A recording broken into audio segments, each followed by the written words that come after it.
Então, agora começando a nossa aula. Bom dia novamente. Bom dia, professor. Aí a gente vai fazer o mesmo esquema. Eu vou falar um pouco e depois a gente abre para as discussões. Vou ver aqui onde é que eu parei. Mais para frente.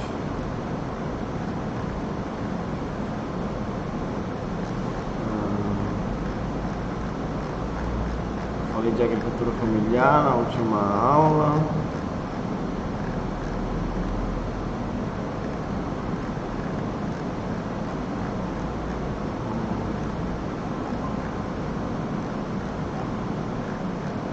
Competitividade. Calma aí que eu já... Assim. A gente vai falar um pouco hoje sobre o panorama de algumas culturas do agronegócio brasileiro.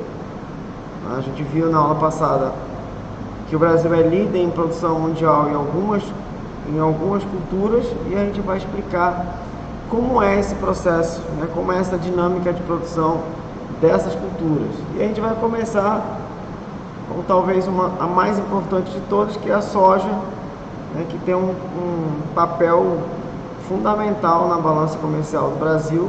O Brasil praticamente produz soja e exporta a maior parte do que produz, principalmente para a China, e dado a importância que essa cultura tem no nosso município, aliás, no Brasil como um todo, e também no nosso município, né? Apesar de que a nossa produção, quando comparada aos outros estados, é bem pequena, né? A gente olha assim, tem muita soja em Paragominas, mas ela não é praticamente nada perto do que tem no Mato Grosso, perto do que tem no Paraná, no Rio Grande do Sul e tudo mais. Em Goiás, no Maranhão, que são estados que já estão mais na frente. Então, como eu disse antes, a soja é a principal oleaginosa produzida no mundo, sendo utilizada como commodity na produção de óleo, na formulação de rações e na produção de carne vegetal, né? Galera, vegetarianos. Bom, eu acredito que na aula passada eu comentei sobre o que é uma commodity, né? Essa expressão é uma expressão em inglês e ela retrata um produto que é negociado internacionalmente, tem uma cotação numa bolsa de valores, né? numa entidade que regulamenta o preço. E claro, esse preço vai ser influenciado por questões climáticas, por demanda, por procura. A lei da oferta e da procura é que vai gerenciar esse preço. E aí algumas coisas vão influenciar na oferta, outras coisas vão influenciar na procura. Mas, de forma geral, tudo é negociado em dólar. Então também a valorização do dólar ou a desvalorização do dólar ajuda bastante nesse câmbio, né? nessa somatória de preços desses produtos. Então, quando o dólar está alto, a venda é boa, vamos dizer assim. O problema é que, por outro lado, os insumos que são comprados de fora também ficam caros. Então, a soja está boa de vender, mas está caro de produzir. Então, os insumos, imagina, era comprado aí de R$500, R$600 uma tonelada de alguns adubos. Hoje tem adubo chegando a R$4.500, R$5.000 a tonelada. Então disparou significativamente, né? E tem aumentado bastante esse custo de produção. Mas felizmente os custos finais na venda acabam cobrindo esses gastos e gerando saldo positivo, ainda bem, né? Bom, deixa eu pular aqui para essa outra imagem que fala dos elos da cadeia da soja. Então eu tenho insumos. Então essa parte de insumos a gente tem lá, lembra, antes da porteira, sementes, defensivos, maquinários, outras coisas mais. A produção propriamente, que aí no Brasil se concentra no Centro-Oeste, Sul, Sudeste, Nordeste e parte do Norte. Tem os originadores, aí eu tenho armazéns, cooperativas, trades. As trades são companhias, são empresas que financiam outras empresas, tipo aqui a gente tem a Coopernorte, que atua como uma trade, que a Juparanã também, que atua como uma trade, ela financia o produtor e depois pega isso em semente lá na frente. Tem os esmagadores, empresas privadas e cooperativas. Aqui eu já estou falando depois da porteira, né, o processamento dessa soja. Ela basicamente é trabalhada, é esmagada, separa o óleo e tem o farelo de soja que é usado para ração animal e para uma série de outras coisas mais também. E aí vem a indústria de derivados do óleo, né, que aí após a extração do óleo, eu tenho vários outros produtos que são derivados desse óleo: maionese, margarina, sabão, tinta, biodiesel, nossa, é uma infinidade de coisas que se faz com óleo vegetal, gordura vegetal, gordura hidrogenada, e aí a gente tem depois disso a distribuição, né? O mercado atacadista, no varejo, o mercado institucional, o governo compra parte da safra para manter, como é que se diz? Para manter estoque caso haja eventuais perdas, né, climáticas ou algo parecido. E aí no final da conta está o consumidor, nós aqui, né, comprando o produto final. Aí é quando a gente olha para a produção de soja no Brasil,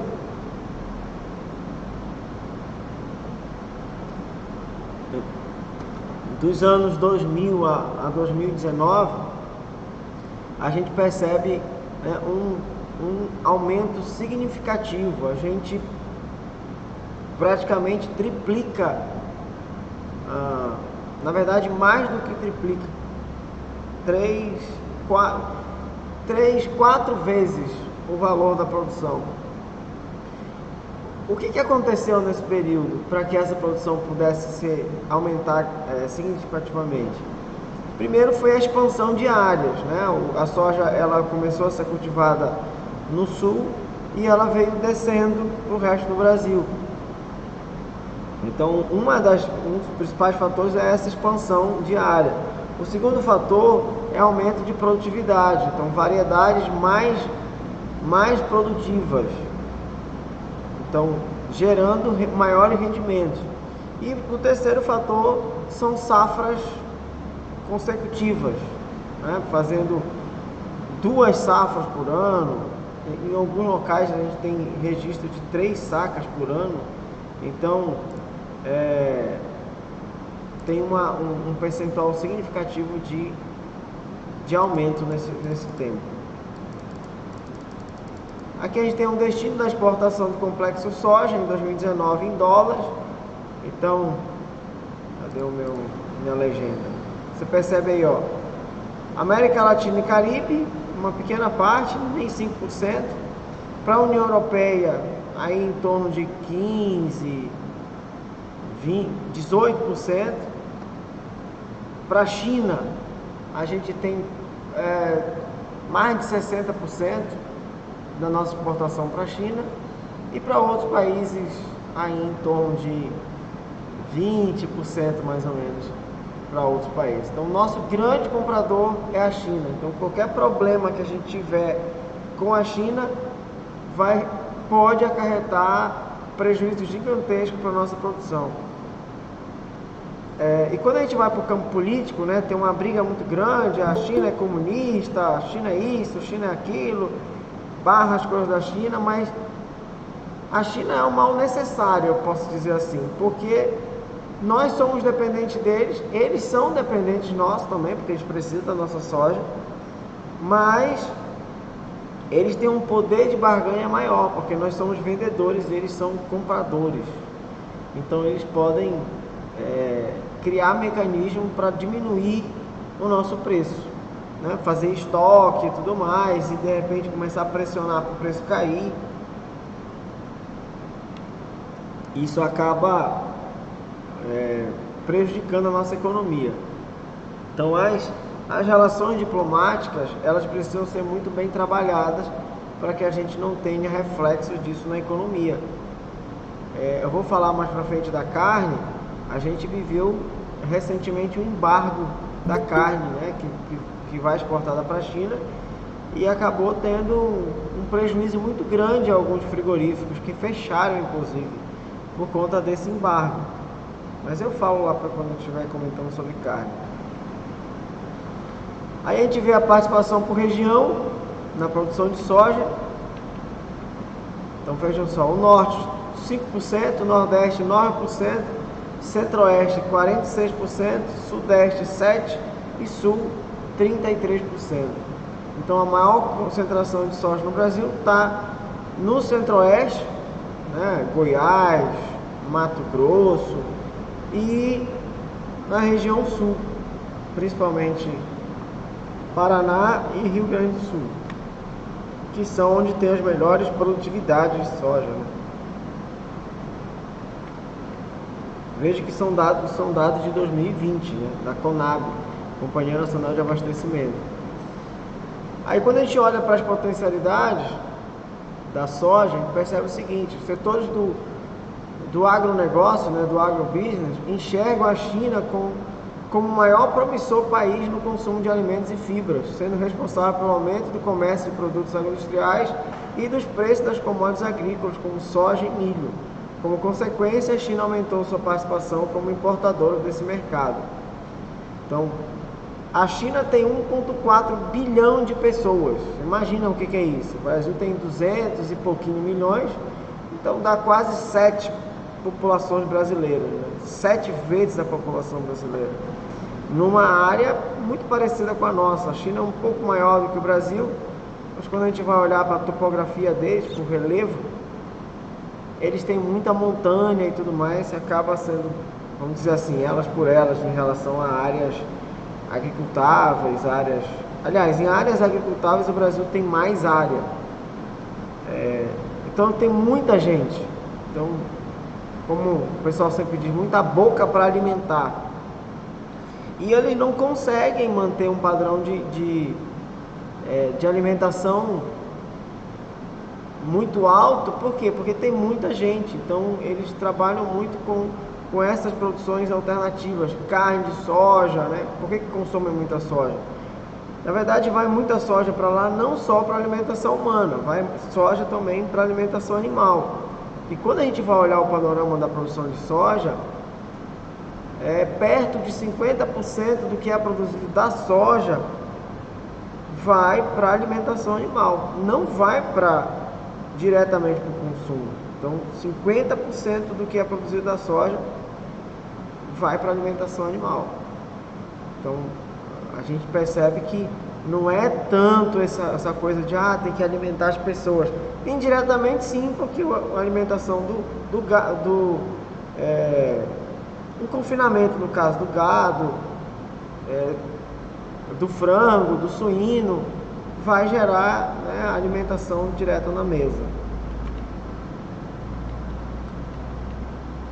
Então, quando a gente fala em soja, a gente tem um mundo de coisas, de oportunidade, né? A soja em grão, ela pode ser esmagada para tirar o óleo, ou ela pode ser processada para leite de soja ou carne de soja, que aí você não tira o óleo. Então, e a partir daí você faz N coisas, né? Tem um leite de soja. Então, para quem tem problema com lactose, é uma alternativa. Do leite de soja se faz tudo que se faz com leite de vaca, se faz com leite de soja, né? Tem queijo, requeijão, manteiga e uma série de outras coisas. Eu particularmente não sou fã, né? Acho ruim. Mas quem não pode com a lactose tem que se conformar com leite de soja. E tem quem gosta também, né? A soja, vocês vão ver lá na disciplina de produção vegetal, que ela é uma cultura chinesa. A soja surgiu na China, o centro de origem da soja é a China, lá há 2.000 anos atrás, na verdade mais do que 3.000 anos atrás, a soja já era cultivada na China, e eles têm todo um histórico, né, com a cultura de processar, de trabalhar e tudo mais. Por isso hoje é o maior importador também. O comércio de mercadorias entre Brasil e China apresentou em 2019 duas características. 27,8% dos produtos exportados pelo Brasil foram destinados à China. A participação da China no comércio exterior brasileiro supera até a do bloco da União Europeia, que soma 16,3%. Então a China foi o principal país de destino das exportações brasileiras de soja em 2019. Nós vimos isso ainda agora, né? Lá em cima. Tendo suas operações apresentando 60% do total exportado. Então é bastante coisa, né? A nossa relação com a China, ela tem que ser bem trabalhada, né? Não dá para pisar na bola. Aqui tem uma análise SWOT da cadeia produtiva da soja. Não sei se vocês já viram esse termo em administração ou em outras disciplinas. Se não viram, ainda vão ver. Análise SWOT, transmitindo para o português, a gente chama de análise FOFA, que são pontos fortes, pontos fracos, oportunidades e ameaças, forças, oportunidade, o F, né? F de força, O de oportunidade, F de fraqueza e A de ameaças. Então aqui só colocou pontos fortes, pontos fracos, oportunidades e ameaças. Mas vamos lá. Pontos fortes. O Brasil é o segundo maior produtor exportador mundial. Na verdade, quando se fala da soja, hoje, esse dado aqui é um dado de 2018, hoje o Brasil já é o maior produtor e exportador. Tecnologia dominada para gerar valor à cadeia, então a gente já tem muitas variedades apropriadas a vários climas no Brasil. Um exemplo disso é que a gente tem variedades aqui para a nossa região, que há 20 anos atrás não era considerada área de soja. Áreas agricultáveis que permitem aumento da produção e geração de renda nas regiões produtoras, né? Aumento do IDH. Só para a gente ter uma ideia, os municípios onde a soja atua têm sido fortemente influenciados por essa produção, né? Aumentando o IDH, que é o Índice de Desenvolvimento Humano. De pontos fracos, a gente tem maior... Aqui, na verdade, a gente já passou, então já não é mais um ponto fraco, porque nós já somos o principal produtor do mundo. Mas aí tem estímulo governamental à exportação de soja natura, ou seja, isso é um problema sério, porque a Lei Rouanet, ela isenta de impostos produtos não faturados, não processados, né? Produtos brutos. Então o que acontece? É mais barato exportar a soja em grão do que exportar a soja processada, o óleo de soja, ou seja lá, qualquer outra coisa. Essa política, ela é muito complicada. Por quê? Porque ela consolida o Brasil como exportador de matéria-prima. Então imagina, o empresário, não é que ele não queira exportar o produto processado, é que quando ele vai fazer os cálculos dos impostos e tudo mais, sai muito mais caro exportar o produto processado. Então é melhor mandar in natura. E aí isso também reflete não só no setor do agronegócio, reflete também no setor da mineração. O Brasil exporta minério de ferro, minério de alumínio para fora, e depois tem que comprar o ferro pronto, processado, tem que comprar o alumínio processado por sei lá quantas vezes mais caro, né? Aí nós temos algumas oportunidades também: abrangência do complexo soja na geração de produtos, adoção de biodiesel global via metas de adição, fortalecimento de ações sustentáveis nos âmbitos nacional e internacional, melhoria dos modais utilizados para o transporte da soja no Brasil, apesar de que a gente ainda está muito patinando nesse modal de transporte, porque o Brasil investiu, na minha opinião e na opinião de vários especialistas, né, errado na questão do transporte, porque nós temos poucas ferrovias, então sobrecarrega as rodovias com o transporte, e outra, poucas hidrovias também. Quando a gente compara o modal de transporte nos Estados Unidos, eles têm quase 40% do transporte fluvial. Impressionante isso, né? Sai em barcaças,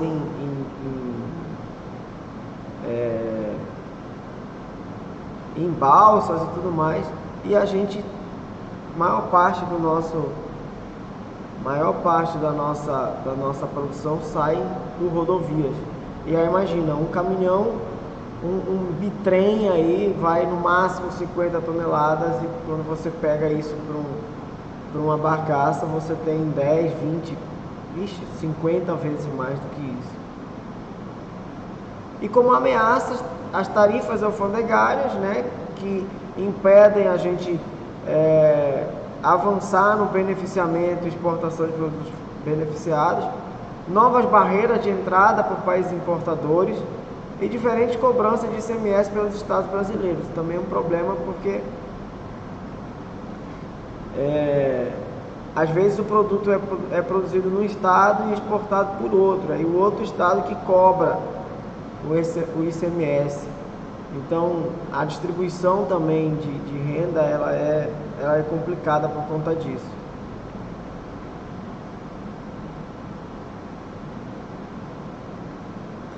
Aí daqui a pouco a gente vai falar sobre a opinião de vocês, né? Como é que a gente avança nessa questão da soja, quais são as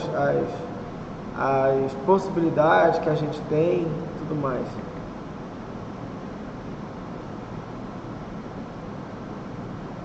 Eu coloquei isso aqui, na verdade, só por conta dessa estimativa aqui. 2023, a produção de soja seja de 99,2 milhões de toneladas, o que representará um acréscimo de 21,8 em relação à produção de 2013. Então, lá atrás, já se projetava que a gente teria, daqui com 2 anos, perto de 100 milhões de toneladas. E, na verdade, a gente já, se eu não estou enganado, a gente já está batendo isso agora em 2021, agora no fechamento da safra 2020 e 2021. Né? O ano agrícola fecha em janeiro, aliás, em julho. Então, a gente já bateu isso 2 anos antes, né, dessa projeção, principalmente por conta dos preços que se elevaram muito. Então, o produtor que ia plantar milho acabou pensando melhor, vou plantar soja porque tem mais liquidez, vende mais rápido e também o preço está muito bom. Pronto, teve soja de bater a saca R$180. No ano anterior era 80, 85, 90. Quem conseguiu um preço excelente recebeu por 90. Né? E esse ano a gente teve soja de R$180. Então foi um negócio, né, um aumento absurdo de preço na produção. Desculpa, lembrando que o custo também aumentou vertiginosamente, mas mesmo assim ainda compensava em muito a produção.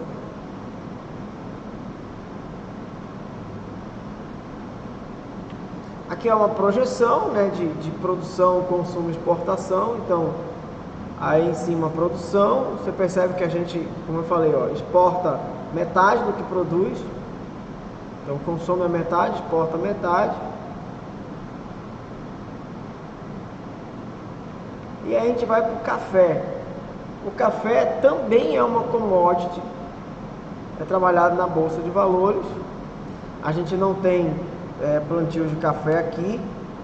Teve até uma discussão, não sei se foi na turma de vocês ou se foi na outra turma, sobre se teria a possibilidade de plantar café em Paragominas. Eu até falei que a gente já teve um plantio de café significativo aqui em Paragominas, o café é do nosso, só que a condução do plantio teve vários erros, vários problemas e não foi para frente, né? Mas lembrando, vocês vão ver lá para frente falar sobre café, né?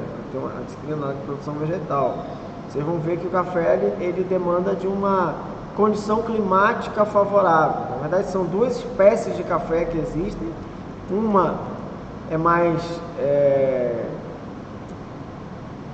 um café mais fino, né, e que requer um clima ameno e tudo mais, e um café mais robusto, vamos dizer assim, que inclusive a variedade é café robusta, que pode ser plantado em locais com temperaturas mais altas, mas a produção dele é menor, o rendimento dele é menor e tudo mais, qualidade também menor. Então o Brasil é o maior produtor e exportador de café. Em 2017 sua produção representou 32,7% de aumento em relação aos outros anos. Aliás, 32,7% da produção mundial, sendo que os principais países importadores de café brasileiros são... Então o Brasil exporta para a Alemanha, Estados Unidos, Itália, Japão e Bélgica. Aqui a gente vai ver o ranking dos países produtores de café na safra 2017-2018. Então, ó, Brasil 33%, Vietnã 18%, é impressionante. Isso na produção, né? Ó, o Vietnã é um negocinho desse tamanhinho aqui, que eu acho que não dá na Ilha do Marajó. E é o segundo maior produtor de café, porque eles têm... Na verdade, eles não têm muita coisa de agro, né? Então o café é a principal cultura dele lá, com uma relevância muito grande. Até porque eles têm um clima favorável, solos favoráveis para isso. Então o terceiro é a Colômbia, e depois vem a Indonésia, Etiópia, Honduras, Índia, Peru, Uganda, e aí outros países, né? 16%, vários outros países. O café é originário da Arábia. Então, a gente tem o Coffea canephora e o Coffea arábica. São duas espécies, as duas espécies mais trabalhadas, mas é originário daquela região ali. Mas quando a gente percebe, ó, o Brasil, o café não é nativo do Brasil. Vocês vão ver lá na disciplina de técnica de produção vegetal, ou já estão vendo, não sei, que o café ele chegou no Brasil primeiro no Pará, veio para Belém, né? Trouxeram o café de fora para Belém, plantaram ali alguma coisa e não deu muito certo. Depois o café foi para São Paulo e lá foi uma maravilha, né? Até hoje é.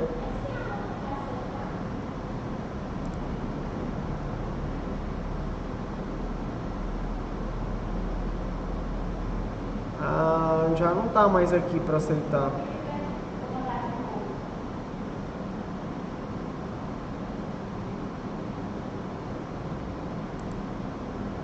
Gente, é porque eu fico com a tela aberta da apresentação e eu não consigo prestar atenção toda hora em quem entra. Então, por isso que é importante entrar no começo da aula, né? A gente até demorou para começar.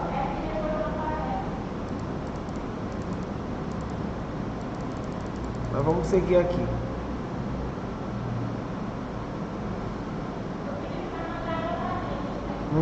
Tá bom. Vou ficar olhando aqui. Então nós temos o café espalhado. É importante observar que devido à sua grande extensão pela qual a produção cafeira está espalhada em 2,3 milhões de hectares no território nacional, o Brasil possui a vantagem de desenvolver diversos tipos de qualidade de cafés, um diferencial que possibilita atender às diferentes demandas, porque quando se fala de café, a gente tem uma infinidade de gostos e de demandas de café. Então, na verdade, eu digo assim, a gente não toma café, a gente toma um mix de, como é que fala, meu Deus, de milho, ali amido de milho com borra de café, é mais ou menos isso, esses cafés comuns aí. Então, só para você ter uma ideia, um café fino, um café de alta qualidade chega a 50 euros na Europa. Imagina, o euro deve estar uns 6 reais, né? Então, 300 reais por uma xícara de café é um negócio sério, né? Tem que gostar muito de café. Mas enfim, os apreciadores de café sabem fazer a diferença. A gente toma café de qualquer jeito, né? É importante observar que a cultura de café apresenta uma característica relevante em sua produção, a bienalidade, ou seja, em uma safra apresenta uma produtividade alta e na safra seguinte a produção apresenta queda, devido à necessidade de recomposição das plantas. Essa é uma característica de culturas permanentes, sobretudo do café arábica. Então aqui a gente percebe isso, ó. Sempre um ano mais alto que o outro. A tendência é de aumento, de forma geral, mas sempre um ano mais baixo, outro mais alto, e assim sucessivamente. Aqui a gente percebeu 3 anos de queda, né? 2012, 2013 e 2014. Isso foi graças a geadas, graças a problemas sérios ali nas regiões produtoras. E aqui esse aumento. Então, sempre vai ter essa situação. Agora sim, estou vendo aqui, abrir a fila. Rapidinho. Permitir. Pronto, tá todo mundo aí já.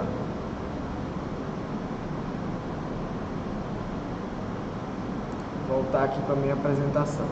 Já adicionei as 2 pessoas que estavam faltando. Sejam bem-vindos, daqui a pouco a gente abre para discussão.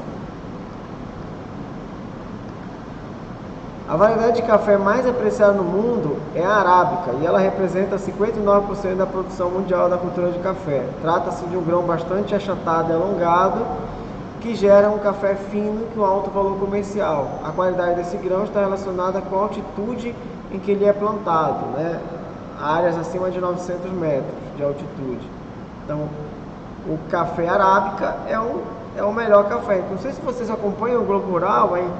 A saca do café, o preço lá, ou a arroba do café, sempre vai ter lá o arábica e o conilon. Então, o arábica, um café de maior qualidade, geralmente o preço é quase o dobro, mas também tem toda uma tecnologia para ser plantado, não vai em qualquer lugar, né? O maior produtor de café arábica do Brasil é o estado de Minas Gerais. Outros estados como São Paulo, Paraná, Bahia, Espírito Santo e Rondônia também produzem essa variedade. O cultivo de café arábica totaliza 74,9% da quantidade de café nacional. Aí tem o robusta, que é o conilon, tem a sua origem na África Central e pode ser produzido em altitudes que variam entre nível do mar a 600 metros. Então esse aí o cultivo dele é mais tranquilo. É mais utilizado na fabricação de café solúvel. Essa variedade tem uma grande aceitação na Europa e nos Estados Unidos, pois é utilizada para fazer o blend com a variedade arábica. Os principais estados brasileiros produtores dessa variedade são o Espírito Santo, que é o maior produtor de conilon, Rondônia, o Pará, Minas Gerais e Mato Grosso. A produção nacional de robusta em maio de 2013, por exemplo, apresentou cerca de 25% da cultura nacional de café. E tem sido mais ou menos isso porque o outro café, apesar de ser mais melindroso, vamos dizer assim, rende mais, né? Então aqui, onde está o café? Então, esse marronzinho mais escuro aqui é o arábica e o outro é o amarelinho conilon. Veja que a região norte aqui, Rondônia, até parte do Mato Grosso, né? A Amazônia, a gente tem um conilon que é o mais rústico, vamos dizer assim. E o arábica mais para essa parte de cá, do sul, com regiões com terras melhores e tudo mais. Você vê aqui que o Rio Grande do Sul, Santa Catarina, não aparece aqui com essa questão de café por conta do frio, né? O café não tolera geada, então aqui é risco climático muito grande para o café. Mesmo esse, todos os dois, né, não toleram geada. Aqui a gente tem o panorama da produção 2012, 2013. Aqui, ó, Minas Gerais com o maior produtor, o Espírito Santo segundo maior produtor e os outros com produções menores. O Pará está lá, mas a gente tem produção. Então, quando a gente fala de cadeia de café no Brasil, a gente vai ter os insumos, né, o antes da porteira, mudas, defensivos, máquinas, etc. A produção, né, nesses estados, o primeiro processamento do café, segundo processamento do café, e aí eu tenho vendedores nacionais, cooperativas, exportadores, atacadistas, compradores internacionais, o varejo nacional e internacional, até chegar no consumidor final.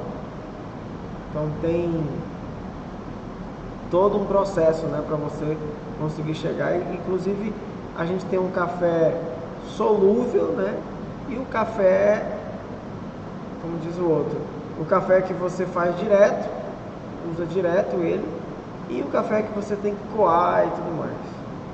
Mas tem o café expresso, café blend de café, uma série de outras coisas de café. Para quem gosta de café, sabe a diferença.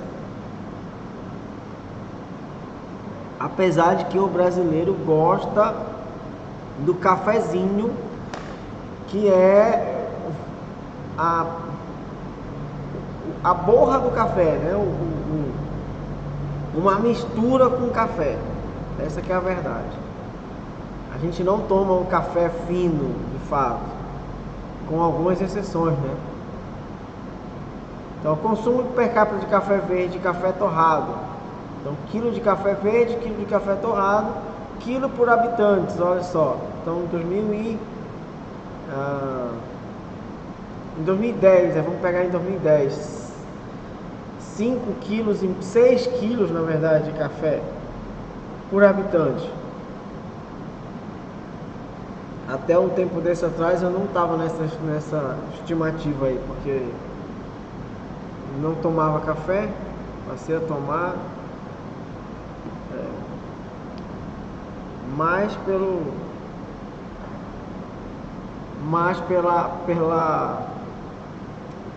pela influência da galera que está perto, né? Toma café, e aí a gente acaba tomando. Mas café é bom, apesar de que tem todo um negócio dos médicos, café é bom, café é ruim, café é bom, café é ruim. Café é bom, só não pode exagerar. Essa que é a verdade. Aqui a gente tem um panorama da exportação, lá no material de vocês, isso aqui está tudo no material de vocês, né? Com algumas exceções que eu tirei de alguns outros locais. E aí a gente passa para a cana-de-açúcar, que é outro produto também que representa um potencial significativo no agronegócio brasileiro. No período de 2000 a 2018, constatou-se um grande crescimento da produção da cana-de-açúcar em função do aumento da demanda de açúcar no mundo. Mas como que isso ocorreu? Os principais motivos foram o crescimento da população e o respectivo aumento do poder de compra dos consumidores em diversas regiões do mundo, o aumento do consumo de alimentos processados da cana-de-açúcar, resultante da migração da população das áreas rurais para as áreas urbanas. Então a galera deixou de trabalhar aquele açúcar mascavo, açúcar que não era refinado e tudo mais, para um açúcar mais refinado, e isso aumentou muito a demanda. O aumento da produção estimulado pelo consumo de adoçantes de baixa calorias, a base de açúcar, como o sucralose. E aí a gente percebe o seguinte, que nesse panorama da cana-de-açúcar, a própria cana-de-açúcar, né, ela também é fonte primária para a produção de álcool. Lá na década de 60, o governo federal criou o Proálcool na intenção de colocar o álcool como combustível oficial, né, e tudo mais. não era nem tanto por uma questão ambiental, era mais por uma questão econômica, para fazer com que a gente tivesse autossuficiência, já que o Brasil não tinha petróleo, ou tinha pouco petróleo, né? Depois descobriram o pré-sal, isso aí mudou muito. Só que assim, hoje o que acontece? O álcool é um combustível que não compensa. Não compensa por quê? Porque não teve mais investimento na cadeia de produção e só coloca álcool no carro. Quem tem carro exclusivamente a álcool, de vez em quando o pessoal diz, para limpar os bicos e tudo mais, é bom usar álcool de vez em quando. A galera que abastece o carro, que aluga carro, né, devolve o carro, enche o tanque de álcool. Isso é triste, cara. Pegar um tanque cheio de álcool de um carro alugado não rende nada. Mas também, por outro lado, tem um percentual de álcool, pela legislação, na gasolina. Então você não compra gasolina 100%, você compra mistura combustível, gasolina e álcool. Então esse percentual ele é significativo dentro da gasolina e isso tem alavancado muito. Você pega a frota de carros do Brasil de 30 anos atrás e compara com hoje, o crescimento é absurdo. Até porque hoje qualquer um compra um carro, né? Você financia de 60 meses, 72 meses, você compra um carro.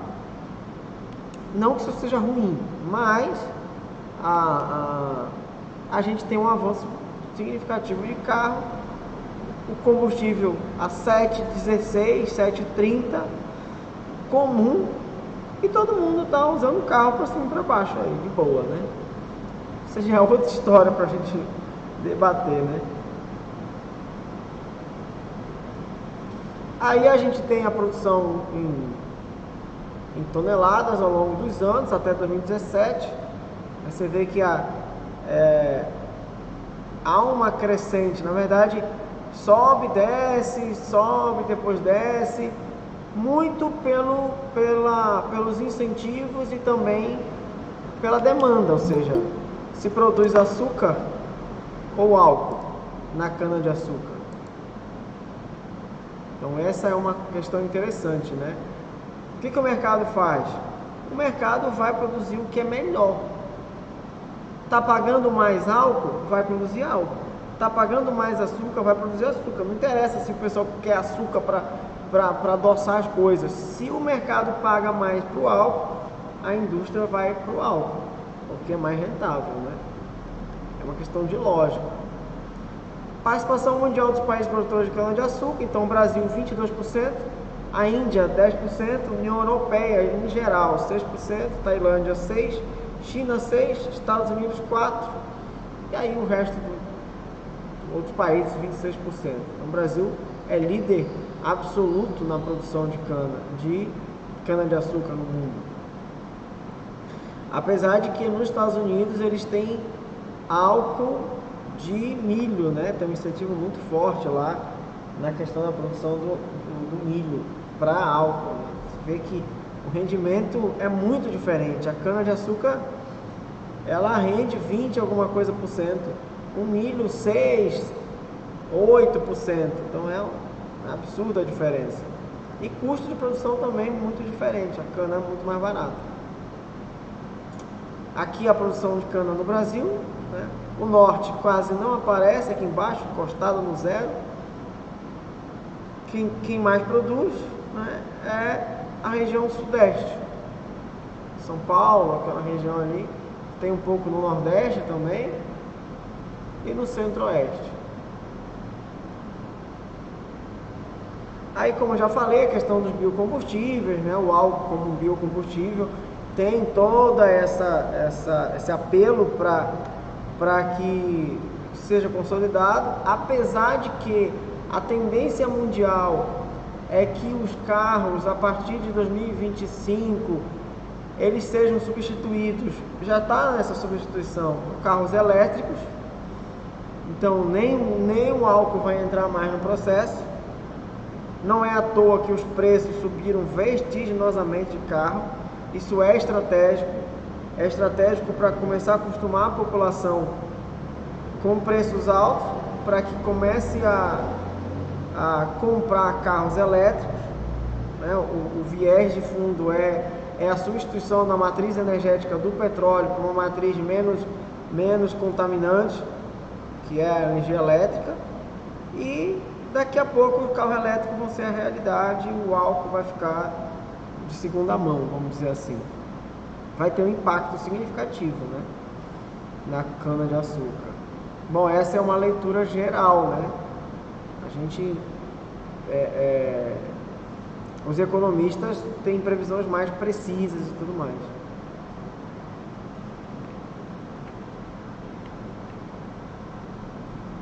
Aqui a canais de distribuição do etanol. Então, produção, distribuição, varejo, consumidor. Eu tenho as usinas, destilarias, bases distribuidoras de terminais, os postos revendedores, transportador. Aqui embaixo, terminais portuários, mercado externo também. O que acontece o posto de combustível, ele não pode comprar direto o álcool da refinaria. O álcool passa pela mão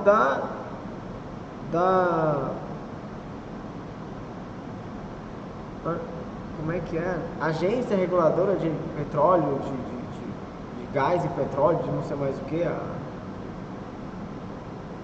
sei lá como é o nome dessa agência. Estou pensando em Anatel, mas não é Anatel, é outra agência. Então eles regulam a venda. O posto não pode comprar direto da refinaria. Apesar de que estavam revendo isso para que pudesse comprar, para poder negociar e ter mais facilidade. Mas os postos têm que comprar, as redes na verdade, né? Tem que comprar, tem que ser intermediária pelo governo e tudo mais. Então tem uma agência reguladora disso. Isso complica porque às vezes o álcool tem que ir lá não sei para onde e depois voltar lá não sei da onde, e aí esse transporte encarece muito o custo. Se pudesse comprar direto da refinaria, né, da usina na verdade, seria muito melhor porque diminuiria custos de transporte, aí você teria um preço diferenciado na bomba. Diferente do açúcar. O açúcar pode comprar direto, né? Porque não é regulamentado por essa agência. Aqui está a produção de etanol no Brasil. Então percebam que de 2005 houve um alavanque bem interessante nessa produção, né? Aqui principalmente pela questão de preocupação ambiental e tudo mais, né, de ter biocombustíveis.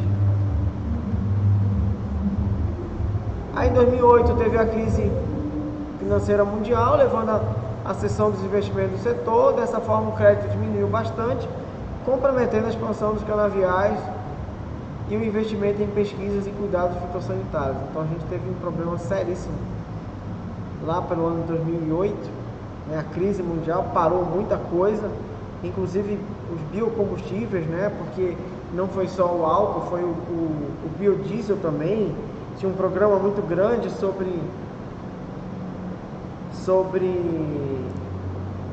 tem alguém aqui? Não. Teve tinha um programa pro Dendê e tudo mais que paralisou, então muita gente perdeu área, enfim. Bom, a gente está tendo muita coisa para falar, mas o tempo não deixa, né? E eu vou finalizar a aula por aqui. Deixa eu ver, não vai dar tempo de entrar no milho. Eu vou finalizar a aula por aqui, essa parte, e abrir daqui a pouco para os questionamentos, para a gente conversar, né, sobre esses temas e outros temas. Você pode ficar à vontade para fazer perguntas sobre os temas em gerais do agronegócio, certo? Deixa eu só encerrar aqui, parar a gravação.